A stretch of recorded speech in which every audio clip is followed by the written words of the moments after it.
Hello, it is the PC Gamer 203. Today, we're gonna be Homestuck. Jesus, this thing is wild. And for who cares, right? Like everybody cares about Homestuck.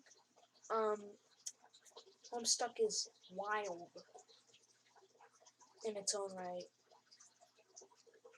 So today, and we're gonna be starting a part series. This is gonna drive everything out of me. The whole force will be driven out of me. We're going to be reading a webcomic called HomeStuck. We're going to be starting today. This is just the intro. Shall we click on this button that will change me for the better? A young man stands in his bedroom. It just so happens that today, the 13th of April, 2009, is this young man's birthday. Though it will be 13 years ago he was given life, it is only today he will be given a name. What name will this young man be? Zeus smelled poop lord. Try again, Tass.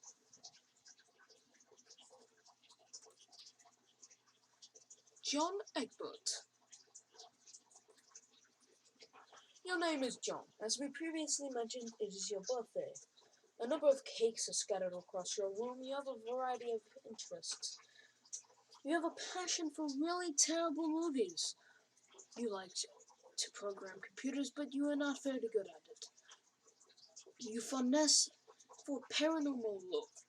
And an aspiring amateur magician. You also like to play games sometimes.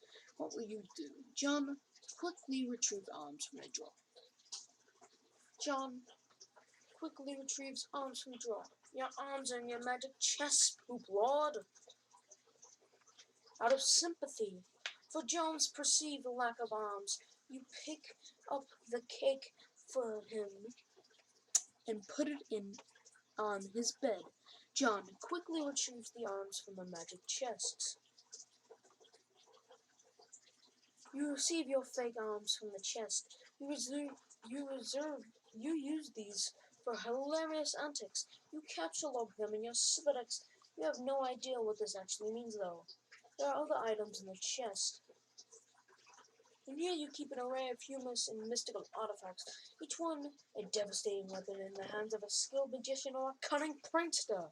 You are neither of these things. Among the artifacts there are 2 fake arms, currently in capture logged in the Sylladex. 1, a pair of trick handcuffs, stunt sword, magician hat, pair of beagle puss glasses, several smoke pellets, several blood capsules, and 1 copy of Colonial Sassacus daunting text of frivolity and practical gibbery, and 1 copy of Harry Anderson's Wise Guy by Mike Cavaney. Some of this stuff may come in handy at some point. For now, you just decide to take the smoke pellets. John, capture log smoke pellets. You stole the smoke pellets in one of your capture log cards in your Sylladex. You still aren't totally sure what this means, but you are getting the hang of the vernacular, at least. We have 2 empty capture log cards remaining. John, equip the fake arms. You aren't totally sure if equip is a verb copacetic with the abstract behavioral medium in which you dwell, but you give it a try anyway. Unfortunately, you cannot access the fake arms because the card is underneath the one you just used to capture log the smoke pellets. You will have to use the pellets in order to access the arms, but this will probably be unadvisable, so you just go make your room lousy with smoke. Your Syllabex's fax modus is currently dictated by the logic of stacked data structure. You are never all that great with data structures, and you find the concept puzzling and mildly irritating. But with any hopes, perhaps, you will advance new, more practical fetch modi for your Sylladex and a little more experience. John, examine problem sleuth poster. It is possible to get any hard boy than that, you doubt it. This poster was one of your wisest purchases. There is a nice spot on the wall next to it. You've been meaning to hang another poster there soon. John, read note on drawer. This is a note rich with aromas of fatherly aftersage and cologne. Beside the note is a roll of poster. John, take poster. Another birthday artifact. You wonder if it was printed on the poster. You'll need to find some way to hang it up on your wall. John, acquire hammers and nails. They will come in handy. You first place the hammer into your Silex, but now all your capture log cards are full. You wonder what will happen if you try to take the nails. You guess it doesn't hurt to try. John, take nails. You capture log 4 nails into the top card and push all the artifacts down a card. The fake arms are pushed entirely out of the deck. Oh well, they're probably completely useless anyway, but you probably don't want to do that again unless you want to drop the smoke pellet and suffer consequences. In any case, you feel now you have gathered enough things to get down to business and do some really important stuff. The next thing you will do is probably exceptionally meaningful. John, swag like an imbecile on your desk. This is the dumbest idea you've had in weeks. Stupid, stupid, stupid! And yet, your palm on the surface of your desk. It beckons. John, combine the nails and the hammer. You merge the two top cards. The hammer and the nails are capture logged on the same card and can be used together. John, use hammer/nails on poster. Use the hammer and nails card in conjunction with the card beneath it. John, now post it to wall. Use the hammer nails and poster on the black space in the wall. Glorious, exactly what you wanted. The old man really came through this time. John, examine card poster. Put the bunny back in the box. I said put the bunny back in the box. Why couldn't you put the bunny back in the box? John, examine deep impact poster. Morgan Freeman's genteel, homespun mannerisms were perfect qualities for president reciting over a crisis. Oceans rise, cities fall, hope survives. Wow. Films on impending apocalypse fascinate you. Plus a black president? Now you've seen everything. You marked your birthday, the 13th of April. The other day you marked was supposed to be the arrival date of the highly touted suburb beta launch. It's been 3 days already, starting to become a sore subject with you. John, eat cake.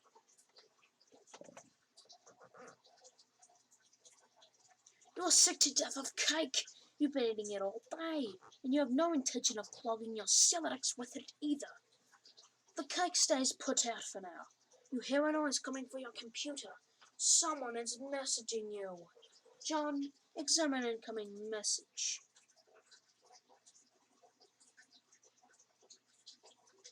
You pull up your computer. This is where you spend most of your time. You decorated your desktops with rather handsome wallpaper which you made yourself. You are really proud of it. The desktop is also littered with various programming project files. You're so bad at programming, sometimes you wonder why you even bother with it. The Pester Chum application is flashing.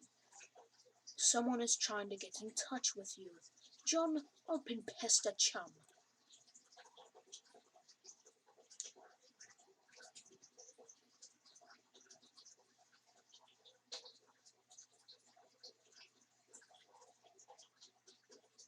Hold on. 1 second. It won't load.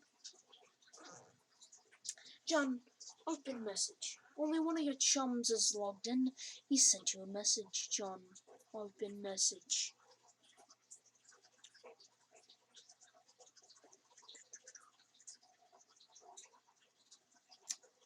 Well, that gives me confidence that these pages aren't loading.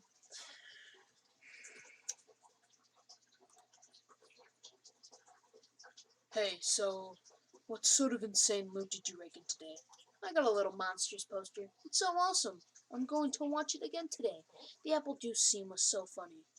Oh heck, that is such a coincidence that I found an unopened container of apple juice in my closet. It's like freaking Christmas up in here. Okay, that's fine, but I have one question and then a word of caution. Have you ever seen a movie called Little Monsters? Starring Howie Mandel and Fred Savage, but the seal on the bottom is unbroken. Are you suggesting someone put pee in my apple juice at the factory? All I'm saying is, don't you think Monster Howie Mandel has the power to do something as simple as reseal a bottle? Try using your brain, numbnuts. Why did the fat kid who ever drank this know what the pee tasted like? I mean, his reaction was nigh instantaneous. It was like the fifth day in a row Howie Mandel peed in his juice. Okay, I can accept that, but monster B-Day-list celebrity douchebags are cunning and persistent pranksters. Also, Fred Savage has a really punchable face. But who cares about this? Let's stop talking about it. Did you get the beta yet? No, did you? Man, I already got 2 copies already, but I don't care. I'm not gonna play it or anything.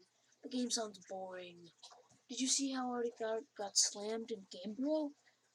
Game Bro's a joke and you know it. Yeah, why don't you go check your mail? Maybe it's there now. Alright, John, look out window. Okay.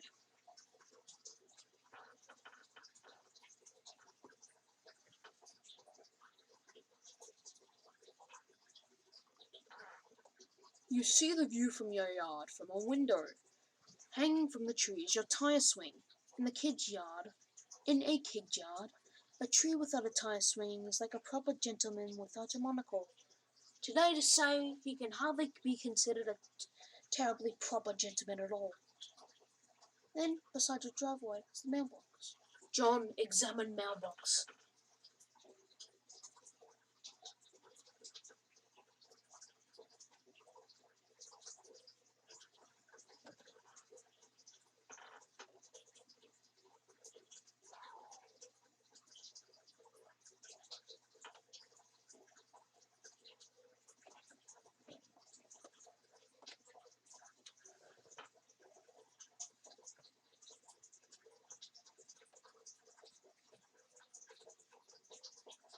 The little red arm swingy dealy thing is up, or whatever it is called. It is flipped up. What the heck is that thing called anyway? You don't have time for these semantics. The red flippy lever thing means you have new mail. In the mail. And that means the beta might be in the mailbox. John, go outside and check mailbox.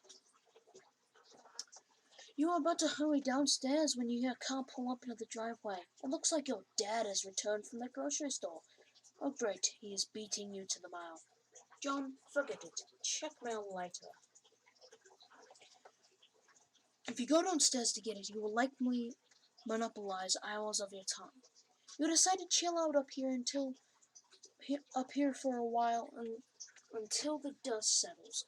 Sometimes you feel like you are trapped in this room, stuck, if you will, in a sense which is possibly borders the titular. And now your chum is pestering you again. The clockwork of friendship turns ceaselessly, operating the swing lever, dealies of harassment and perpetuity. Whatever, the dude just couldn't hold his darn horses. John, examine games on CD rack. You put countless man-hours into this assortment of quality titles.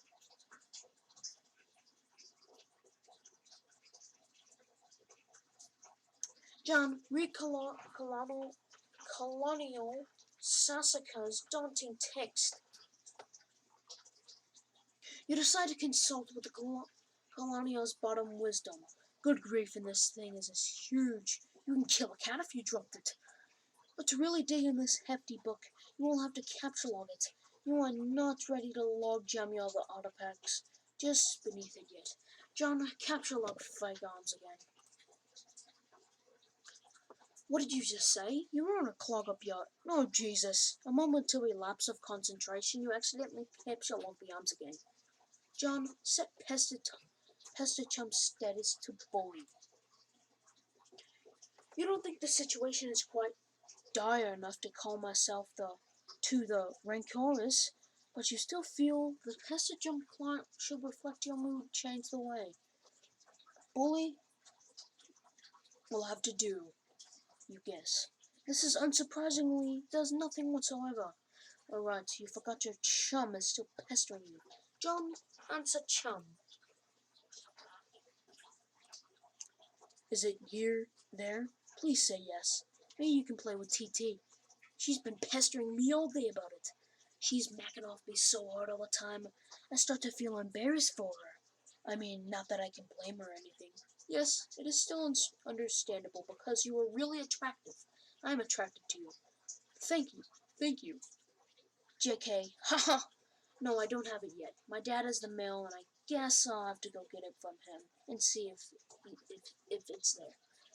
I've been busy spending all my afternoons getting around with my stupid Celodex. It's so frustrating. What's your modus? What? How do you retrieve artifacts from it? Oh, like the one time, I guess? And if I put too much in it, something falls out. Stack? What is yours? Hash map. My bro taught me a few tricks. He basically knows everything. It is awesome. What the heck is that? You should probably brush up on your data structures. I guess. Did you at least allocate your strife specialist? No. It could free up a free card for you. Plus, let you attack stuff whenever things get too hot to handle. Which is never. What have you got? Well, I've got a hammer, but it's trapped under some arms. Wow, you really suck at this, don't you? Just get rid of all the arms and then I'll allocate the hammer to the specialist. How? I don't know. Just use the arms on any old thing and see if it works. John, combine fake arms with cake. You stick the fake arms and the cake on your bed. This is definitely makes the cake at least 300% more hilarious. You're sure Colonial Sassacre would know the precise index of elevated hilarity. John, allow a cake hammer to strive specialist. Check the back of your strife specialist for the kind of abstratus you have in mind for it. John, select hammer. Your strife specialist has allocated with the hammer kind abstratus. The hammer has been moved from your capsule log deck to your strife deck. John, report project process to TG. Okay, I did it. Hammer kind? Yeah, okay. That will be the permanent allocation for your specialist. I guess I shouldn't have mentioned that. Hope you like hammers, dude. Yeah, that's fine, I guess. I can't imagine it would be going to be all that relevant. John, capsule log Colonial's big book. Now that you've got some space in your Cividex to work with, you figure you might as well start squandering it immediately. Ordinarily, this ridiculous book would say it's way too heavy to carry around in any practical way. You guess this is some respect which the cards present some convenience. John, examine Game Bro magazine. Game Bro, superb. Why the game of the year or whatever isn't as good as some other stuff I like that's better. Read article. So, okay. Superb is this game that a lot of cats seem hecka pumped of. And this beta is sitting on my desk for review, so I'm like, yeah, man, I'll write something. But I don't know, so this is about houses or some noise? That's fine, I'm sure anything will freaking dynamite in a handbag for some explosives. But all I'm saying is, when you do get to thrash or anything, and while you're playing some house or some crap, are you ever in jeopardy of getting mud in your doll's dress or whatever, busting out, and I quote, the mad stunts on this whip it uppins? No, what I'm saying is, bro yo ma, I didn't actually play this game, but I give it 1 out of 5 hats out of 5 hats to keep it real. At this point, I'd like to give a shout out to my boy Dennis, who was over the other day. We were going to chill in front of the Dark Knight, and he was so psyched of it all, y'all. So this is the one time he was leaning against the screen door and popped up open, and the back deck deck was wet, and he slipped down the steps, and it broke his thumb on the lawn. It wasn't a long fall, but hey, I guess the thumb bone wasn't made for supporting a brunt of huge useless tool against wet grass. We never did get to watch Dark Knight on account of Ron trucking his brawling Candy's girth to the hospital. But it's cool. I still got another to watch. It's me, Brotel Wanda. Bro notes, Dennis was so wasted. Haha, dang. Rating for Suburb, 1.5 hats. John, Capsulog Game Bro. It might come in handy if you ever need something that burns so easily. John, Capsulog Magician's Hat. You expand your final card in the Magician's Hat. John, get funny glasses too. You don't have a free card in your Siladex. However, you were able to merge the Beagle Puss and the Magician's Hat to create a clever disguise. John, wear a disguise to fool Dad. John, who is this John you speak of? You are quite certain there has never been nor will ever be. Yeah, this is a real disguise. While you are wearing this item, they remain of the card, but it is temporarily removed from the deck, thus freeing the card beneath it. Alright, that is going to be HomeStuck for ya. I'm going to save game here. HomeStuck. In the next episode, we will continue on to maybe Act 2. Alright guys, see ya.